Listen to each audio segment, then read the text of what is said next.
जय हिंद दोस्तों, स्वागत है मेरे नए वीडियो में। दोस्तों इस वीडियो में हम बिहार शिक्षक भर्ती टीआरई 4.0 के लिए भौतिकी को करने वाले हैं। तो चलिए दोस्तों वीडियो को स्टार्ट करते हैं। तो दोस्तों इसका पहला प्रश्न है, 100 वाट का बिजली का बल्ब यदि 10 घंटे जले तो बिजली खर्च होगी 0.1 इकाई या 1 इकाई, 10 इकाई, 100 इकाई। तो दोस्तों यहाँ पर 100 वाट का जो बल्ब है वो 10 घंटे को जलाया जा रहा है, तो बिजली की जो खर्च होगी वो 1 इकाई होगी। ऑप्शन नंबर बी दोस्तों इसका राइट आंसर है, क्योंकि दोस्तों 100 वाट का जो बल्ब है 10 घंटे जलाया जाता है, तो इसका मतलब 100 गुणे यहाँ पर 10 हो जाएगा। 100 गुणे 10 हो जाएगा दोस्तों, ये वाट हो जाएगा। और इकाई में बदलने के लिए दोस्तों 1000 से भाग दे दिया जाता है। दोस्तों इकाई में यानी कि यूनिट में बदलने के लिए 1000 से भाग दिया जाता है, और इस तरह से ये 2 जीरो से 2 जीरो कट जाएगा और इस 1 जीरो से 1 जीरो कट जाएगा, बराबर में 1 इकाई बच जाएगा। 1 इकाई दोस्तों यहाँ पर बच जाएगा। साथ ही दोस्तों इसको ध्यान रखिएगा कि एक यूनिट में दोस्तों 1000 वाट होता है। एक यूनिट में 1000 वाट होता है। तो दोस्तों जब भी ऐसा प्रश्न दे इकाई में बदलने के लिए, तो प्रश्न में जितने भी डाटा दिए रहेगा उन सबको मल्टीप्लाई करके 1000 से भाग दे देना होगा। यहाँ पर देख सकते हैं दोस्तों, यहाँ पर एक यूनिट में 1000 वाट होता है।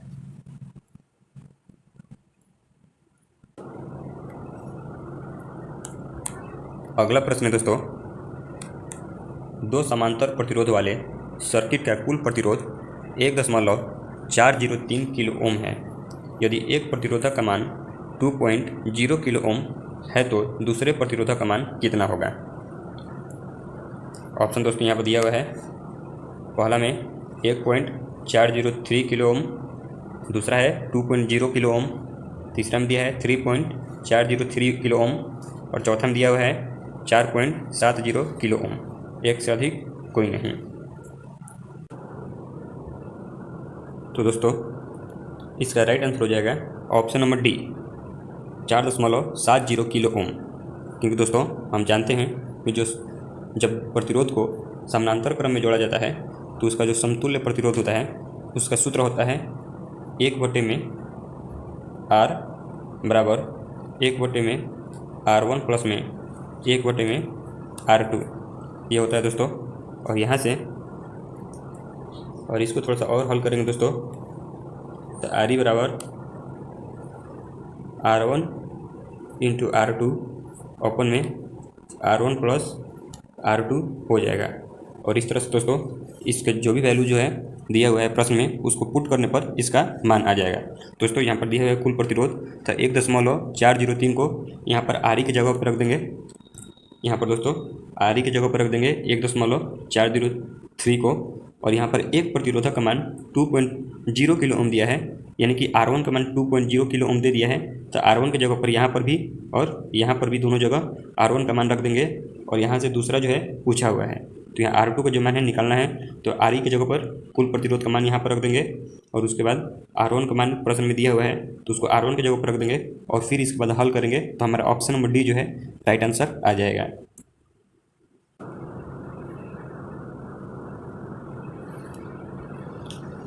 जैसा कि दोस्तों आप देख सकते हैं यहाँ पर बनाया हुआ है, इसमें बनाया है दोस्तों कुल प्रतिरोध यहाँ पर प्रश्न में दिया हुआ है।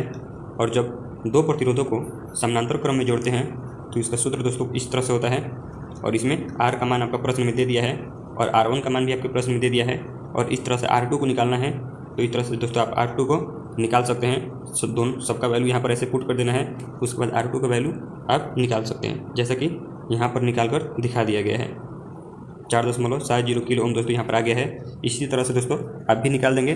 बस इसको ध्यान में रखना है कि समानांतर क्रम में जो प्रतिरोध होते हैं वे समतुल्य प्रतिरोध का जो सूत्र होता है वो ये होता है। इस सूत्र को दोस्तों याद रखना है बस। बाकी जो भी डाटा दिया हुआ है प्रश्न में उसको इनके जगह पर रख देने पर और मान जो है निकल जाएगा। अगला प्रश्न है दोस्तों, एक उत्तल लेंस की फोकस दूरी FL = 10 सेंटीमीटर है, तो पानी में इसे डुबोने पर यह कार्य करेगा। दोस्तों एक उत्तल लेंस की फोकस दूरी जो है दिया हुआ है 10 सेंटीमीटर, और आगे पूछा है कि इसको जब पानी में डुबाया जाएगा तो ये किस तरह से कार्य करेगा। ऑप्शन ए में दिया हुआ है कि FL = 10 सेंटीमीटर के एक उत्तल लेंस की तरफ कार्य करेगा, या फिर F L is equal to 10 centimetre के एक अवतल लेंस की तरह कार्य करेगा, या फिर F is greater than 10 centimetre, यानी कि पानी में रखने पर फोकस का मान जो है 10 सेंटीमीटर बढ़ जाएगा और एक उत्तल लेंस की तरह कार्य करेगा, एक से अधिक कोई नहीं। तो दोस्तों इसका राइट आंसर हो जाएगा ऑप्शन नंबर सी। दोस्तों जब 10 सेंटीमीटर फोकस दूरी वाले उत्तल लेंस को पानी में डालेंगे तो इसका जो फोकस होगा वो 10 सेंटीमीटर से अधिक हो जाएगा, यानी कि बढ़ जाएगा, और यह उत्तल लेंस जो है सिर्फ उत्तल लेंस की भांति ही कार्य करेगा। तो इसको ध्यान में रखना है दोस्तों, ऑप्शन नंबर सी इसका राइट आंसर हो जाएगा। इसके एक्सप्लेनेशन को भी दोस्तों देख लेते हैं। इसमें दिया हुआ है कि 10 सेंटीमीटर उत्तल लेंस को जब पानी में डुबाया जाएगा तो उसकी फोकस दूरी 10 सेंटीमीटर बढ़ जाएगी तथा वह उत्तल लेंस की भांति ही व्यवहार करेगा। दोस्तों उसका जो फोकस दूरी है वह 10 सेंटीमीटर से अधिक हो जाएगी, लेकिन फिर भी वह उत्तल लेंस की तरह ही व्यवहार करेगा। जैसे कि दोस्तों लेंस मेकर सूत्र आप देख सकते हैं, आप 12th क्लास में पढ़ेंगे इस फार्मूले को। यहाँ पर दिया हुआ है कि 1/f यानी कि फोकस दूरी is equal to μ1 minus μ2 into 1/r1 यहाँ पर दोस्तों म्यू जो है लेंस का अपर्तनांक है और म्यू इन्वर्टेड कॉमा में जो दिया हुआ है वो माध्यम का अपर्तनांक है। R1 और R2 लेंस की वक्रता त्रिज्याएं हैं। इस तरह से दोस्तों आगे भी दिया हुआ है कि F जो है 10 सेंटीमीटर है और R1 R2 जो है 10 सेंटीमीटर है। म्यू का मान जो है 1 है और म्यू डैश का मान 1.33 है, जो कि जल में डुबाया जा रहा है। पानी के लिए अपर्तनांक दोस्तों म्यू डैश है और वायु की तुलना में यह क्या है, अधिक है। तो दोस्तों अधिक है तो इसमें क्या होगा, फोकस दूरी जो है वो बढ़ जाएगा। म्यू माइनस म्यू डैश का मान कम हो जाएगा और इसलिए फोकस दूरी का मान बढ़ जाएगा। जैसे कि आप यहाँ पर देख सकते हैं कि जो फोकस दूरी है वो म्यू माइनस म्यू डैश के विपरीत अनुपाती है, अर्थात इनका अंतर यदि बढ़ेगा तो एफ का मान जो है घटेगा और इनका अंतर घटेगा तो एफ का मान बढ़ जाएगा।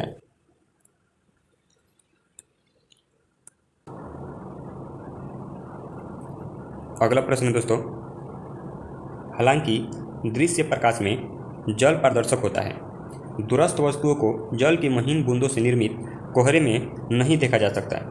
यह इसलिए होता है क्योंकि दृश्य प्रकाश में जल की महीन बूंदें अपारदर्शी होती हैं। अगला दिया है कि अधिकतर प्रकाश बिखरकर आभासी अस्पष्टता निर्मित करता है। प्रकाश किरणों का पूर्ण आंतरिक परिवर्तन होने से वे प्रेक्षक की आंखों तक नहीं पहुंच पाती है, एक से अधिक कोई नहीं। तो दोस्तों इसका राइट आंसर हो जाएगा option number B. Option number B दोस्तों इसका राइट आंसर हो जाएगा। अधिकतर प्रकाश जो है बिखर कर आभासी अस्पष्टता निर्मित करता है। इसी वजह से दोस्तों वस्तुओं को जल की महीन बूंदों से निर्मित कोहरे में नहीं देखा जा सकता है।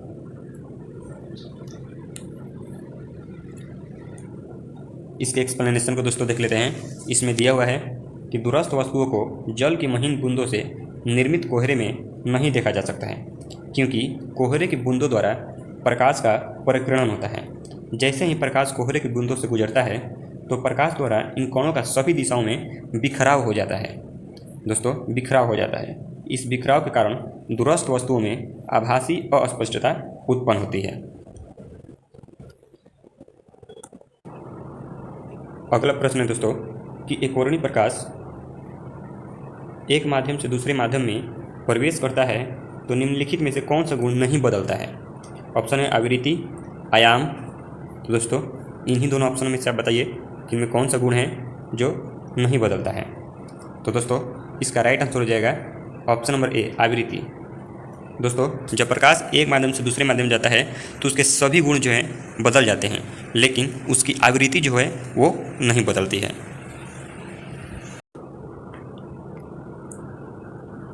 अगला प्रश्न है दोस्तों, एक सामान्य शुष्क सेल में विद्युत अपघट्य होता है। ऑप्शन है जस्ता, सल्फ्यूरिक अम्ल, अमोनियम क्लोराइड, मैग्नीज डाइऑक्साइड। तो दोस्तों इसका राइट आंसर हो जाएगा option number C, ammonium chloride. दोस्तों एक सामान्य शुष्क सेल में विद्युत अपघट्य जो है वो अमोनियम क्लोराइड होता है।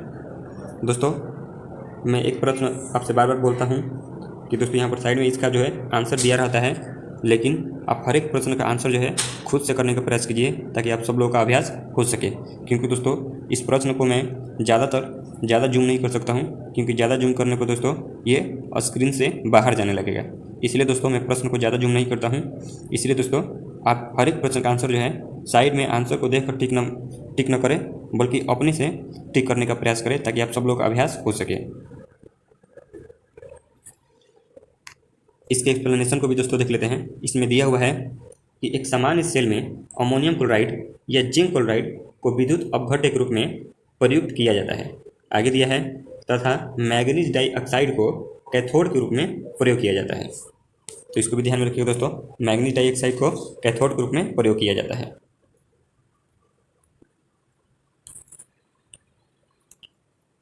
आगे प्रश्न दिया है दोस्तों, डायनेमो क्या करता है? ऑप्शन है विद्युत ऊर्जा को गतिज ऊर्जा में बदलता है, यांत्रिक ऊर्जा को वैद्युत ऊर्जा में बदलता है, वैद्युत ऊर्जा को यांत्रिक ऊर्जा में परिवर्तित करता है, यांत्रिक ऊर्जा को उत्पन्न करता है।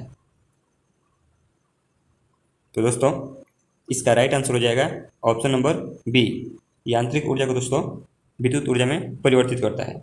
यांत्रिक ऊर्जा को विद्युत ऊर्जा में दोस्तों परिवर्तित करता है। लेकिन दोस्तों अगर यही हम लोग विद्युत मोटर की बात करें दोस्तों, यदि हम लोग विद्युत मोटर की बात करें तो ये सीधे उल्टा काम करता है। यदि दोस्तों हम लोग विद्युत मोटर की बात करें तो विद्युत मोटर जो है ये उल्टा काम करता है।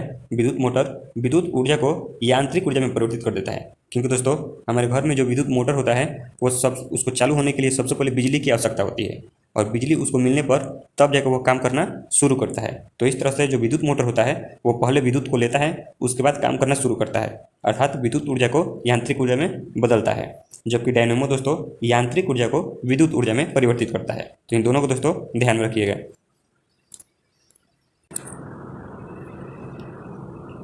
इसके एक्सप्लेनेशन को दोस्तों देख लेते हैं। इसमें दिया हुआ है कि डायनेमो एक ऐसा यंत्र है जो यांत्रिक ऊर्जा को विद्युत ऊर्जा में परिवर्तित कर देता है। डायनेमो में आर्मेचर चुंबकीय बल क्षेत्र में घूर्णन करता है, जिससे विद्युत चुंबकीय प्रेरण के कारण इलेक्ट्रोमैग्नेटिक बल उत्पन्न होता है। तो दोस्तों यहाँ प्रश्न जो है दिया हुआ है कि विद्युत मोटर में क्या होता है। तो दोस्तों इसको मैंने अभी ऊपर में आपको बताया, यह ऊष्मा को विद्युत ऊर्जा में बदल देता है, विद्युत ऊर्जा को ऊष्मा में बदल देता है, विद्युत ऊर्जा को यांत्रिक ऊर्जा में बदल देता है, यांत्रिक ऊर्जा को विद्युत ऊर्जा में बदल देता है, एक से अधिक कोई नहीं। तो दोस्तों इसका राइट आंसर हो जाएगा ऑप्शन नंबर सी, ये जो है विद्युत ऊर्जा को यांत्रिक ऊर्जा में बदल देता है। दोस्तों विद्युत ऊर्जा को यांत्रिक ऊर्जा में बदल देता है। जैसे कि मैंने दोस्तों अभी में ऊपर में मैंने बताया कि जो हमारे घर में विद्युत मोटर होता है वो पहले विद्युत लेता है, यानी कि उसको विद्युत के द्वारा चालू किया जाता है, और तत्पश्चात वो कार्य करना शुरू करता है, अर्थात वो विद्युत ऊर्जा को यांत्रिक ऊर्जा में परिवर्तित करता है।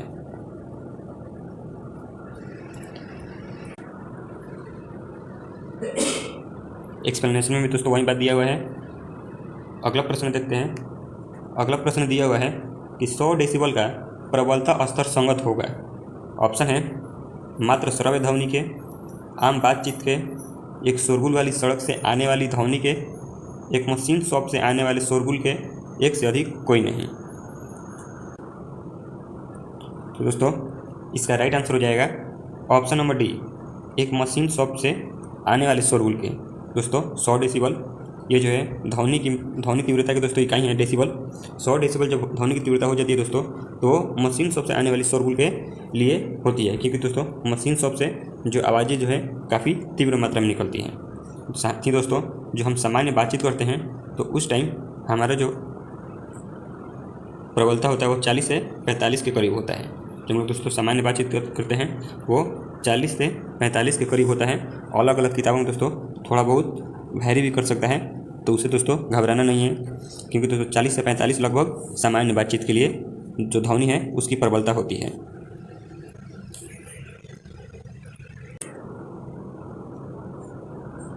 इसके एक्सप्लेनेशन को दोस्तों देख लेते हैं। इसमें दिया हुआ है कि 100 डेसिबल का ध्वनि स्तर एक मशीन शॉप से आने वाले शोरगुल की प्रबलता स्तर के संगत होगा।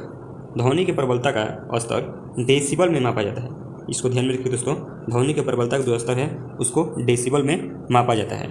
विश्व स्वास्थ्य संगठन WHO द्वारा ध्वनि का स्तर दिन में 45 डेसिबल एवं रात में 35 डेसिबल निश्चित किया गया है। 85 डेसिबल से उच्च स्तर पर होने वाली ध्वनि हानिकारक होती है। साथ ही इसको दोस्तों ध्यान में रखिएगा कि 85 डेसिबल से उच्च स्तर पर होने वाली ध्वनि हानिकारक होती है। अगला प्रश्न दोस्तों यहाँ दिया हुआ है, एक क्षैतिज वृत्त में स्थिर चाल से घूम रहे पिंड के लिए निम्नलिखित में से कौन सा स्थिर रहेगा। एक क्षैतिज वृत्त में दोस्तों स्थिर चाल से घूम रहे पिंड के लिए निम्नलिखित में से कौन सा स्थिर रहेगा। वेग, त्वरण, अभिकेंद्रीय बल, गतिज ऊर्जा, एक से अधिक कोई नहीं। तो दोस्तों इसका राइट आंसर हो जाएगा ऑप्शन नंबर डी, गतिज ऊर्जा। दोस्तों एक क्षैतिज वृत्त में स्थिर चाल से घूम रहे पिंड के लिए गतिज ऊर्जा दोस्तों स्थिर रहेगी।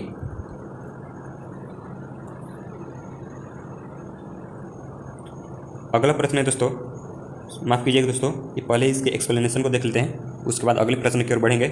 इसमें दिया हुआ है कि जब कोई पिंड क्षैतिज वृत्त में स्थिर गति या चाल से घूम रहा हो तो उस पिंड की गतिज ऊर्जा स्थिर रहेगी। जब पिंड एक क्षैतिज वृत्त में घूर्णन करता है तो केवल वेग, त्वरण और बल की दिशा प्रत्येक समय लगातार बदलती रहती है, लेकिन दोस्तों उनके परिमाण के संदर्भ में परिवर्तन नहीं होता है।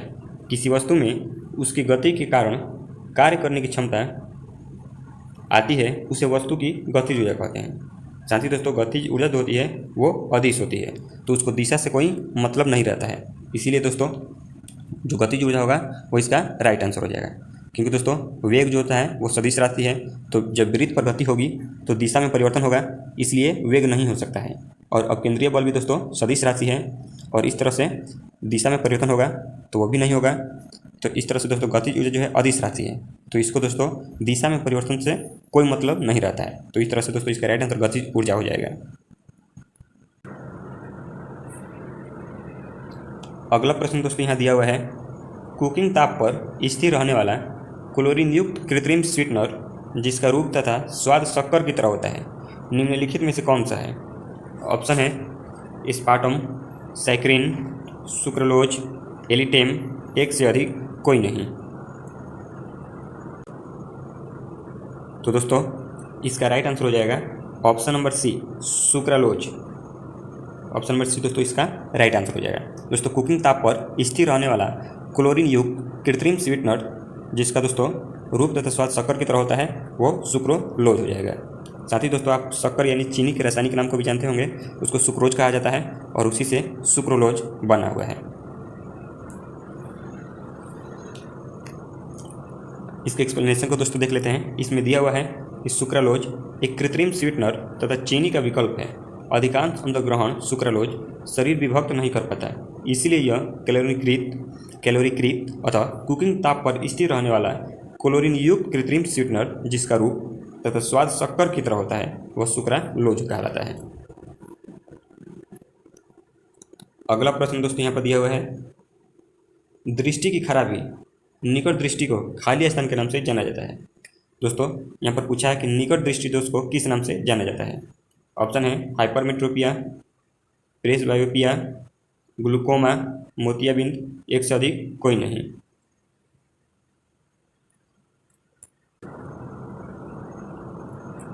तो दोस्तों इसका राइट आंसर हो जाएगा ऑप्शन नंबर ई, उपयुक्त में से कोई नहीं, क्योंकि दोस्तों हम जानते हैं निकट दृष्टि दोष को इंग्लिश में मायोपिया कहते हैं। इसको दोस्तों इसका अन्य नाम क्या है, इसका अन्य नाम निकट दृष्टि दोष का अन्य नाम मायोपिया है, जबकि दूर दृष्टि दोष का अन्य नाम हाइपरमेट्रोपिया है। दूर दृष्टि का दोस्तों हाइपरमेट्रोपिया है। साथ ही दोस्तों प्रेसबायोपिया, मोतियाबिंद, ग्लूकोमा ये चारों जो है आँख से संबंधित बीमारी हैं, आँख से संबंधित दोष है दोस्तों। ये सभी आँख में उत्पन्न होते हैं, आँख की सारी जो है समस्याएं हैं। हाइपरमेट्रोपिया जिसको हिंदी में दूरदृष्टि दोष कहते हैं, और मायोपिया जिसको हिंदी में निकट दृष्टि दोष कहते हैं, प्रेसबायोपिया और बिंदुकता इसको बोलते हैं, मोतियाबिंद, ग्लूकोमा।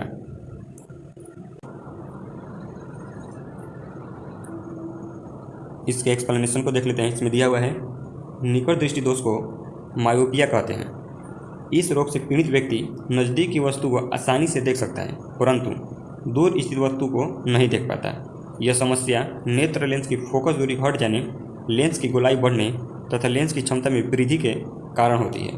इसके निवारण के लिए उचित फोकस दूरी के अवतल लेंस का प्रयोग किया जाना चाहिए। तो चलिए दोस्तों, हमारा वीडियो यहीं पर समाप्त होता है। मिलते हैं अपने अगले वीडियो में, तब तक के लिए धन्यवाद।